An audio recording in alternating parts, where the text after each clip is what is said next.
అప్పుల బాధలు వెంటాడుతున్నాయా? అయితే 6 జేవిఆర్ వారి జాతిరత్నాలు ధరించండి. వెల్కమ్ టు మనం టీవీ. నేను మీ మనోజ్. ఓయో కంపెనీ పేరు మారింది.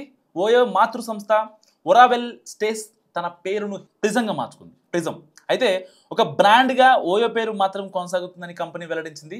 ఐపీఓ ఎదుట ఒరావెల్ స్టెస్ ఇకపై ప్రిజం లైఫ్ సంక్షిప్తంగా ప్రిజంగా కొత్త కార్పొరేట్ గుర్తింపుని కొనసాగిస్తుందని బోర్డు చైర్మన్ అండ్ వ్యవస్థాపకుడు రితేష్ అగర్వాల్ ఇప్పటికే ఒక అఫీషియల్ అనౌన్స్మెంట్ ఇచ్చారు.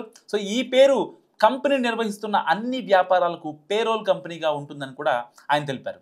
తమ ప్లాట్ఫామ్కి సంబంధించిన వివిధ బ్రాండ్లను ఏకతాటిపైకి తీసుకురానున్నట్లు కూడా పేర్కొన్నారు. సో ప్రిజం విభిన్న వ్యాపారాలన్నింటికీ గొడుగులా పనిచేస్తుంది. మరింత సమర్థవంతంగా పనిచేయడానికి కంపెనీ వేరువేరు బ్రాండ్లను విడిపోకుండా కలుపుతుందని కూడా ఆయన లేఖలో పేర్కొన్నారు. సో వెకేషన్ హోమ్స్ విభాగంలో జెల్విల్లా, డాన్ సెంటర్, చెక్ మైగెస్టా, స్టూడియో, ప్రెస్టీజ్ వంటి వివిధ బ్రాండ్లను ఓయో నిర్వహిస్తోంది. అమెరికాలోని G6 హాస్పిటాలిటీ ద్వారా దక్కించుకున్న స్టూడియో 6 ఈ ఎక్స్టెండెడ్ స్టే కేటగిరీకి ప్రాతినిధ్యం వహిస్తుంది. అదనంగా పోర్ట్ఫోలియోలో వర్క్ స్పేస్లు, సెలబ్రేషన్ స్పేస్లు ఉన్నాయి.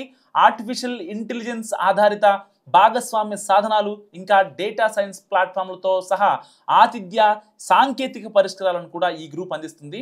రితేష్ అగర్వాల్ 2012లో స్థాపించిన ఓయో 35 దేశాల్లో 100 మిలియన్లకు పైగా కస్టమర్లకు సేవలు అందిస్తుంది. ఓయో మోటెల్ 6 ఇంకా టౌన్ హౌస్, సండే ప్యాలెట్ వంటి బ్రాండ్ల కింద హోటళ్లను కలిగి ఉంది. ఓయో మాతృ సంస్థ పేరు మార్చాలని నిర్ణయించిన యాజమాన్యం కొత్త పేరు సూచించాలని ప్రపంచ స్థాయిలో ఒక పోటీ పెట్టింది.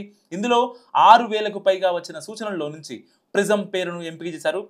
నిజంగా ఇప్పటిదాకా ఓయో అంటే తెలుగు రాష్ట్రాల్లో కావచ్చు, ఇండియాలో కావచ్చు, వరల్డ్ వైడ్గా ఒక బ్యాడ్ నేమ్ అయితే ఉంది. అంటే కేవలం కొంతమంది అసాంఘిక కార్యకలాపాలు చేయడానికి మాత్రమే ఓయోకి వెళతారు అనే భావన చాలా మందిలో ఉంది. సో మీమర్స్ కావచ్చు, లేకపోతే సర్కాస్టిక్గా మాట్లాడే వాళ్ళు కావచ్చు, ఎక్కడికి వెళ్ళావురా అంటే నేను ఓయోకి వెళ్ళానంటే కొంచెం వల్గర్గా చూసే పరిస్థితి. సో ఎవరన్నా ఒక మేల్ ఒక ఫీమేల్ జస్ట్ మాట్లాడుకోవడానికి ఓయోకి వెళ్ళారు, వీళ్ళు అసాంఘిక కార్యకలాపాలు చేయడానికి మాత్రమే అనుకున్నట్టు కూడా చాలా మంది మాట్లాడుకునే పరిస్థితి. దాని ద్వారా చాలా మంది భంగపాటు పడాల్సిన పరిస్థితులు కూడా చాలా వచ్చాయి. సో ఇలాంటి నేపథ్యంలో చాలా మంది అంటే ఓయో అఫీషియల్ మెయిల్కి కూడా మెయిల్ పెట్టిన పరిస్థితి. అంటే దీని బ్రాండ్ నేమ్ చేంజ్ చేయండి.